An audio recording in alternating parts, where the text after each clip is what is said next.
சரி, எவ்வளோ படம் வந்திருக்கு? எவ்வளோ படம்? ஓகே.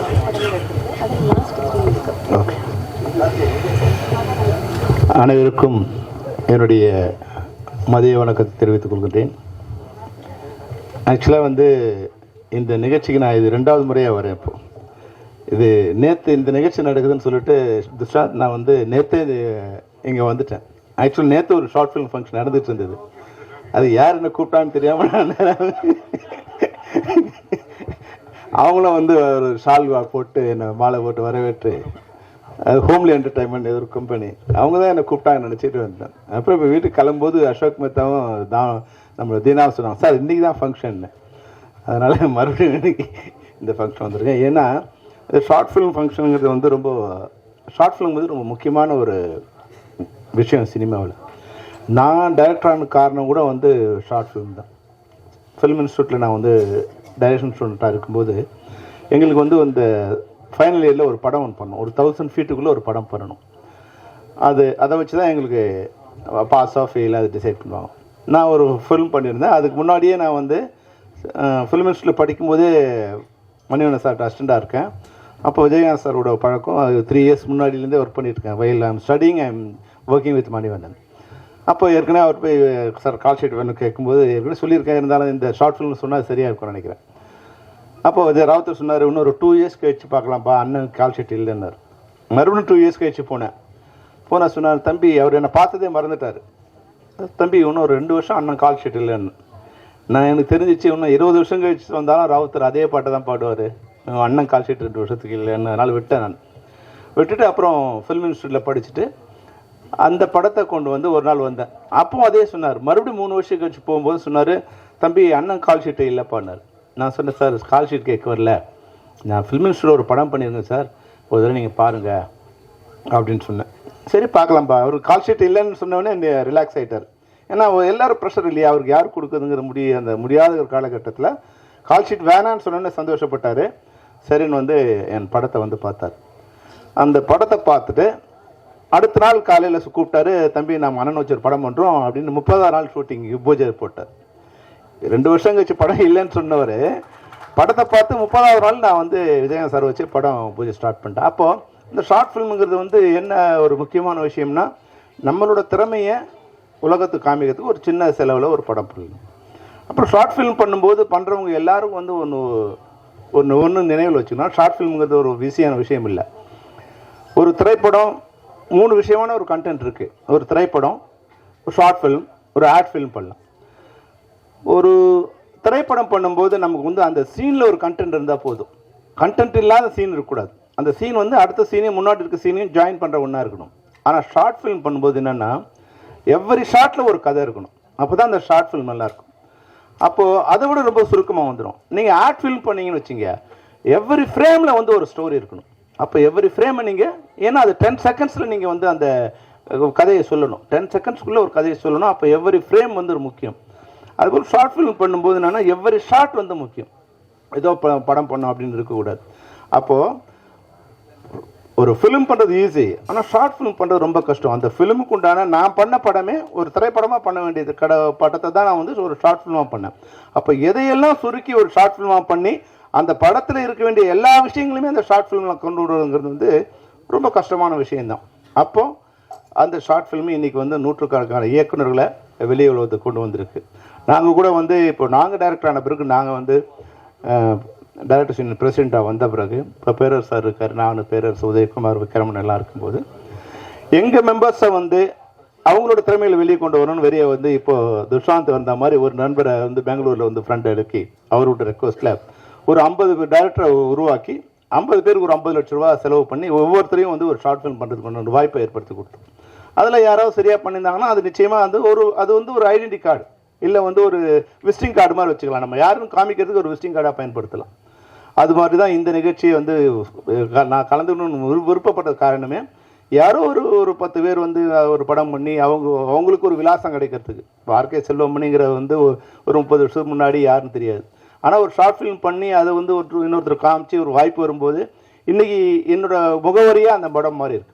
அப்போ அது மாதிரி இருக்கிற ஒரு 10 இளைஞர்களுக்கு அது ஒரு வாழ்க்கையாக இருக்குங்கிறதுக்காக தான் இந்த நிகழ்ச்சியில் கலந்துக்கிட்டு நான் விருப்பப்பட்டது. அதனால தான் நேற்று கூட வந்து அந்த நிகழ்ச்சியில் வந்து நான் பரவாயில்ல எனக்கு தெரியலனா கூட வந்து வாழ்த்திட்டு போனேன்.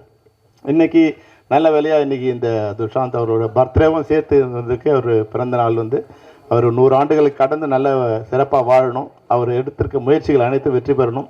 இதில் ஏறக்குறைய ஒரு 100 திரைப்படங்கள் வந்து 100 ஷார்ட் ஃபிலிம் கலந்துக்கிட்டுன்னு சொன்னாங்க. இந்த 100 ஷார்ட் ஃபிலிம்லேருந்து ஒரு 3 தேர்ந்தெடுத்து அவங்களுக்கு பரிசும் கொடுக்குறாங்க. அதில் சிறந்த படம் பண்ணவங்களுக்கு வாய்ப்பு கொடுக்கறதுக்கான ஒரு வாய்ப்பையும் உருவாக்கியிருக்கான்னு சொன்னாங்க. அந்த வகையில் கலந்துக்கிட்டவங்களுக்கும் வாழ்த்த வந்தவங்களுக்கும் அதுக்கு மூல காரணமாக இருக்கிற துஷாந்துக்கும் திரைப்பட இயக்குனர் சங்கத்தின் சார்பில் என்னுடைய வாழ்த்துக்களை தெரிவிச்சுக்கிறேன். வாழ்த்துக்கள். நன்றி, வணக்கம் சார். அடுத்ததாக இயக்குனர் பாண்டியராஜ் சார் அவர்களை பேசுமாறு அழைக்கிறேன். எல்லாருக்கும் வணக்கம்.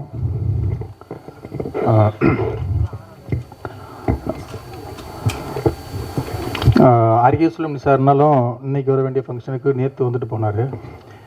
எனக்கு என்னென்னா ஒரு ஃபோன் வந்தது, எடுத்து பார்த்தா தமிழ்குமாரன் சார். எங்கே இருக்கீங்க அப்படின்னாரு. வீட்டில் தான் இருக்கீங்க அப்படின்னா. உங்கள் ஏரியா பக்கம் தான் வர்றேன் அப்படின்னாரு. எங்கே வர்றீங்க அப்படின்னா, இந்த மாதிரி பிரசாத் ஸ்டுடியோவில் ஒரு ஷார்ட் ஃபிலிம் ஃபங்க்ஷன் இருக்குது அப்படின்னாரு. சரி போயிட்டு வாங்க, மீட் பண்ணுவோம் அப்படின்னேன். திருப்பி ஃபோன் வந்து நீங்களும் வர்றீங்களா அப்படின்னாரு. நான் எதுக்கு வரணும், என்னை யாரும் கூப்பிடலும் இல்லை. இப்போ திடீர்னு நான் எப்படி வர்றது, என்னன்னே தெரியாது அப்படின்னேன். இல்லை வாங்க, நம்ம நண்பருடைய ஃபங்க்ஷன் தான் அப்படின்னு சொல்லிட்டு டக்குன்னு பார்த்தா ஃபாரின் கால், ஒரு லண்டன்லேருந்து ஒரு கால் வருது. எடுத்து பார்த்தா இங்கே இருந்துக்கிட்டே இவர் லண்டன் காலில் இருந்து சார் பேசியிருக்காரு. சார் இந்த மாதிரி ஃபங்க்ஷன் இருக்குது, வர்றீங்களா? வாங்க சார்.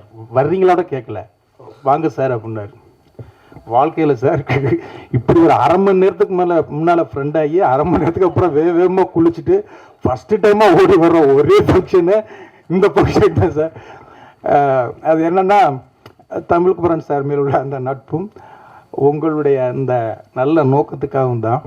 இங்கே வந்ததுக்கப்புறம் தான் செல்வமணி என்ன ஏண்டா வர்றதே லேட்டு அப்படின்னுக்கிட்டு இருக்காரு. அண்ணன் லேட் இல்லைன்னா அரை மணி நேரத்துக்கு முன்னால் தானே சொன்னாங்க, குளிச்சுட்டு ஓடி வர்றோம் அப்படின்னா. தீனா சார் சொன்னார், இது என்ன ஃபங்க்ஷன் சார் அப்படின்னாரு. ஓ, என்ன ஃபங்க்ஷனே தெரியாதா அப்படிங்கும்போது அவங்கள்ட்ட கேட்குறாங்க. சார் ஒரு 100 ஷார்ட் ஃபிலிமு அதில் வந்து செலக்ட் பண்ணி 3 அப்படின்னா அதில் அவங்க வேற ஒரு ஷார்ட் ஃபிலிமை பற்றி நீங்கள் பேசுங்க அப்படின்னாங்க.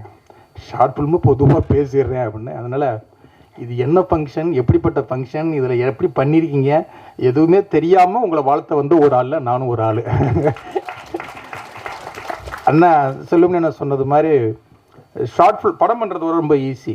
ஏன்னா ஒரு 2 மணி நேரம் 2.5 மணி நேரம் 3 மணி நேரம் எவ்வளோ டைம் எடுத்துக்கலாம் ஒரு ஃபீச்சர் ஃபிலிம் எடுக்கிறதுக்கு. ஆனால் அந்த ஷார்ட் ஃபிலிம் வந்து அதுவும் காம்படிஷனில் வந்து 10 நிமிஷம் 12 நிமிஷம் 15 நிமிஷம் அப்படின்னு ஒரு டைம் சொல்லுவாங்க. அதுக்குள்ளே நம்ம நினச்ச கண்டென்ட்டை நம்ம சொல்ல வேண்டிய விஷயத்தை சொல்கிறது வந்து ரொம்ப கஷ்டம். நான் வந்து நிறைய ஷார்ட் ஃபிலிம் காம்படிஷனுக்கு வந்து என்னை ஜூரியாவோ ஏதோ கெஸ்ட்டாவோ கூப்பிடுவாங்க. அப்போ வந்து ரொம்ப ஆச்சரியமாக இருக்கும். ஒரு 10 நிமிஷத்துக்குள்ளே ஒரு ஃபீச்சர் ஃபிலிமில் சொல்ல வேண்டியதை ஒரு 10 நிமிஷத்துக்குள்ளே சொல்லிடுவாங்க. ஒரு 15 நிமிஷத்துக்குள்ளே சொல்ல வேண்டிய விஷயத்தை அழகாக சொல்லிடுவாங்க. அப்படி இன்றைக்கி வந்து ஷார்ட் ஃபிலிம் அப்படிங்கிறது வந்து ஒரு அழகாக ஈஸியாக ஓப்பன் ஆகிருக்கு. ஆனால் ஆச்சரியமாக இருக்குங்கன்னா, நீங்கள் 30 வருஷத்துக்கு முன்னாலேயே ஒரு ஷார்ட் ஃபிலிம் பண்ணி நீங்கள் படம் பண்ண வந்திருக்கீங்க அப்படின்னா இவங்களுக்கு எல்லாத்துக்கும் முதல் முன்னோடி நீங்கள் தானே. நான் இப்போ தான் ஒரு 10 வருஷமாக ஷார்ட் ஃபிலிம் பண்ணி படம் பண்ணிக்கிட்டு இருக்காங்கன்னு நினச்சி 30 வருஷத்துக்கு முன்னாலும் நினச்சி கூட பார்க்கல. இப்படி ஒரு ஷார்ட் ஃபிலிம்ங்கிற ஐடியாவை கூட அவ்வளோ அட்வான்ஸாக யோசிச்சிருக்கீங்க. அதனால் இன்றைக்கி சினிமாவுக்கு வர்றதுக்கு வந்து இந்த ஷார்ட் ஃபிலிம் அப்படிங்கிறது வந்து ரொம்ப ஈஸியாக இருக்குது. நாங்கள்லாம் முதல் அசிஸ்டன்ட் டைரக்டர் ஆகிறதுக்கே அவ்வளோ கஷ்டமாக இருக்கும். போய் ஆஃபீஸ்லேயே நிற்போம், விஷ் பண்ணுவோம். அசிஸ்டன்ட் டைரக்டர் பக்கத்தில் விட மாட்டாங்க, அசோசியேட் டைரக்டர் நெருங்கவே விட மாட்டாங்க. ஆனால் வந்து வாசல்லையே நிற்போம் ஆஃபீஸில். ஆனால் இன்றைக்கி உள்ள ஜெனரேஷனுக்கு வந்து அது ரொம்ப ஈஸியாக ஒரு ஷார்ட் ஃபிலிம் பண்ணுறாங்க, ஒரு சிடியவோ ஒரு பென்ட்ரைவோ கொண்டாந்து கொடுக்குறாங்க. அதை பார்த்துட்டு அசிஸ்டன்ட் டைரக்டர் வாய்ப்பு இல்லை, பட வாய்ப்பே ஈஸியாக கிடச்சிருது. அப்போ அது வந்து ரொம்ப அந்த இது வந்து ரொம்ப ஈஸியாக இதுவாகுது. அப்படி ஒரு உங்களுக்கு வாய்ப்பு வந்து நல்ல வாய்ப்பு கிடச்சிருக்கு இந்த சினிமாவில். அதுலேயும் துஷாந்த் மாதிரி இந்த ஒரு ஃபங்க்ஷனில், அதுவும் அவருடைய பிறந்த நாளில் இப்படி ஒரு ஃபங்க்ஷன் வச்சு இதில் கலந்துக்கிட்ட வெற்றி பெற்ற 3 பேர் 5 பேர் அப்படிலாம் கிடையாது. இப்படி ஒரு விழாவில் இப்படி ஒரு இதில் கலந்துக்கிற அத்தனை பேருக்குமே என்னுடைய வாழ்த்துக்கள். வின் பண்ணுறவங்க மட்டும் கிடையாது. ஏன்னா எப்போவுமே வந்து அவங்களுக்கு ஜூரிக்கு பிடிச்சதை சூஸ் பண்ணுவாங்க. ஜூரி ஓகே பண்ணுறது எல்லாமே வந்து நல்ல ஃபிலிம் அப்படின்னு சொல்ல முடியாது. செலக்ட் ஆகாத ஃபிலிம் வந்து ஐயோ நம்ம வந்து சரியாக பண்ணலங்கிற ஒரு விஷயமும் கிடையாது. அவங்க டேஸ்ட்டுக்கு அதை அவங்க ஓகே பண்ணுறாங்க. இதை இன்னொரு விழாவுக்கு எடுத்துக்கிட்டு போனீங்கன்னா அங்கே ஜூரியாக இருக்கிறவங்க இன்னும் வேறு ஒரு 3 ஃபிலிமை ஷூட் பண்ணுவாங்க. அதனால் இந்த மாதிரி இதில் கலந்துக்கிறதே ஒரு பெரிய வெற்றி தான். இங்கே கலந்துக்கிட்ட அத்தனை பேருக்கும் என்னுடைய வாழ்த்துக்கள். நன்றி. தேங்க்யூ. வணக்கம். Thank you sir. அடுத்ததாக ப்ரொடியூசர் கவுன்சில் பிரசிடென்ட் திரு. நன்றி சார். அடுத்ததாக இசையமைப்பாளர் கலைமாமணி தீனா அவர்களை பேசுமாறு அழைக்கிறேன்.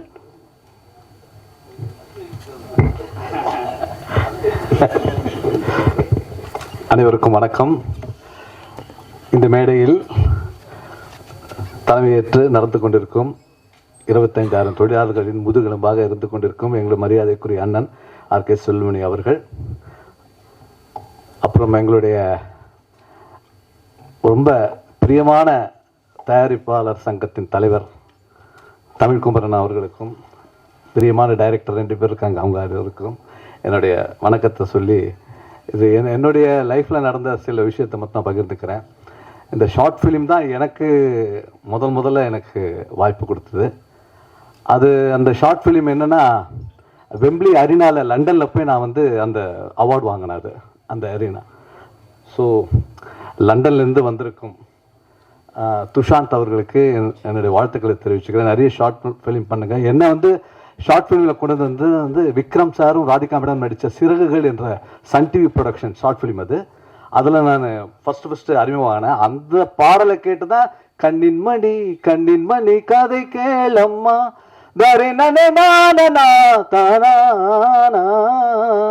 ஒரு சித்தின்ற ஒரு சீரியலுக்காக நான் ஒரு பாடல் பண்ணேன். அதுக்கப்புறம் ஒரு 4 வருஷத்துக்கு அப்புறம் தான் எனக்கு திரைப்படம் வாய்ப்பே கிடைச்சிது. ஸோ இந்த ஷார்ட் ஃபிலிம் சீரியல் இதுதான் என்னுடைய லைஃப்பில் வந்து ஒரு முதுகெலும்பாக இருந்துச்சு. ஸோ இந்த மாதிரி நிறைய எனக்கு அந்த காலத்தில் நிறைய வாய்ப்பு கிடைச்சிது. எப்படி செல்வமணி அண்ணா சொன்ன மாதிரி எனக்கு நிறைய வாய்ப்புகள் கிடைச்சிது.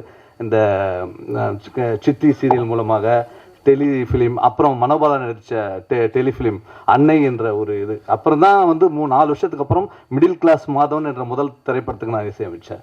ஸோ எல்லாருக்கும் வந்து இந்த ஷார்ட் ஃபிலிம்ன்றது ஒரு பட்ஜெட்டில் அவங்க மனசுக்குள்ள இருக்கிற கற்பனையை வெளிப்படுத்தக்கூடிய ஒரு அழகான சந்தர்ப்பம். இதுக்கு நிறைய பேர் வாய்ப்பு தரீங்க. உங்களுக்கு என்னுடைய வாழ்த்துக்கள் தெரிவிச்சுக்கிறேன். நன்றி, வணக்கம்.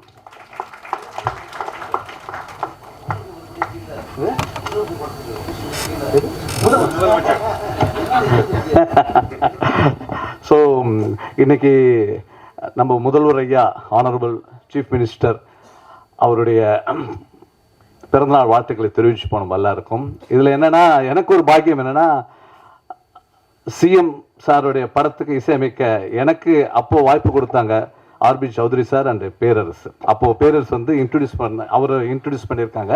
நான் 2-3 படம் பண்ணிட்டேன். ரொம்ப பெருமையாக இருக்குது. நம்மளோட ஒர்க் பண்ணவர் வந்து இன்னைக்கு சிஎம்மோட அந்த சிம்மாசனத்தில் உட்காந்து பார்க்கும்போது ஒரு பெரிய ஒரு மன திருப்தியை நமக்கு கிடைச்சிருக்கு. அதில் ஒரு பாடல், இவர் எழுதின ஒரு பாடல், நீ எந்த ஊரு நான் எந்த ஊரு முகவரி தேவையில்லை, அட உன்னை யாரோ பெத்திருக்க என்னை யாரோ பெத்திருக்க, ஆனாலும் நீ நானும் அண்ணன் தம்பிடா, ஆனாலும் நீ நானும் அண்ணன் தம்பிடா. இந்த பாடல் கேட்கும்போது ஃபர்ஸ்ட் டைம் வந்து கேட்குறாரு சிஎம் சார் வந்து கேட்குறாரு. கேட்ட உடனே ரியாக்ஷனே இல்லை, அப்படியே குவைட்டாக இருந்தார். நானும் பேரரசு 2 பேர் பார்த்துக்குறோம். ஏன்னா பேரரசு வந்து அது வந்து டம்மியாக எனக்கு எழுதி கொடுத்த லிரிக்கு. அது வந்து டம்மியாக நம்ம ஒரு ப்ரொடியூசரும் ஹீரோவையும் வந்து ஒரு அட்ராக்ஷன் பண்ணுறதுக்காக ஒரு டம்மியான வேர்டு. அது ரொம்ப நேரம் கேட்டு யோசிச்சாரு. நல்லா இருக்க பாட்டு, வரிகள்லாம் ரொம்ப சூப்பர், இதே வரியை மெயின்டைன் பண்ணுங்க சொன்னார். ஸோ டம்மியாக எழுதின ஒரு வரிகளை அவர் மெயின்டைன் பண்ண சொன்னார். அதில் ஒரு வார்த்தை சொன்னார், நீ எந்த ஊரு நான் எந்த ஊரு முகவரி தேவையில்லை, அட உன்னை யாரோ பெற்றிருக்க என்னை யாரோ பெற்றிருக்க, ஆனாலும் நீயும் நானும் அண்ணன் தம்பிடா என்ற ஒரு வார்த்தை. இன்னைக்கு சிஎமோட மனநிலை அப்படிதான் இருக்கு. அவர் சினிமாவில் இருந்தா கூட எல்லா ஜனங்களுக்கும் அண்ணன் தம்பியா இருப்பார் என்பது இது உறுதியாயிடுச்சு. இந்த பாடலை அப்பயே 20 வருஷம் முன்னாடி அவர் எழுதிட்டாரு. அது மட்டும் இல்ல, அதுல இன்னொரு ஒரு சிறப்பான ஒரு பாடல், கும்பிட போன தெய்வம் அட குறுக்கே வந்ததம்மா, பால ஊத்துடா கூல ஊத்துடா, வேண்டிக்கிட்டு சூட ஏத்துடா என்ற ஒரு பாடல். அந்த ஒரு கமர்ஷியல்ல இப்படி ஒரு பக்தி பாடல் வரும்ன்றது எனக்கு தெரியவே தெரியாது. அந்த ஒரு கமர்ஷியல இப்படி ஒரு டிவோஷனல் சாங்க கொடுத்து இன்னைக்கு ஆடி மாசம் எந்த கோயிலுக்கு நான் போனாலும் என்ன சிறப்பு விருந்தரா அந்த ஒரு படம், அந்த ஒரு பாட்டு மூலமாக எனக்கு நிறைய வாய்ப்புகள் வந்துட்டு இருக்குன்னு சொல்லி கொடுத்து இன்னைக்கு பிறந்தநாள் வாழ்த்துக்களை சிஎம்க்கும் நம்ம தெரிவிச்சுப்போம். நன்றி, வணக்கம்.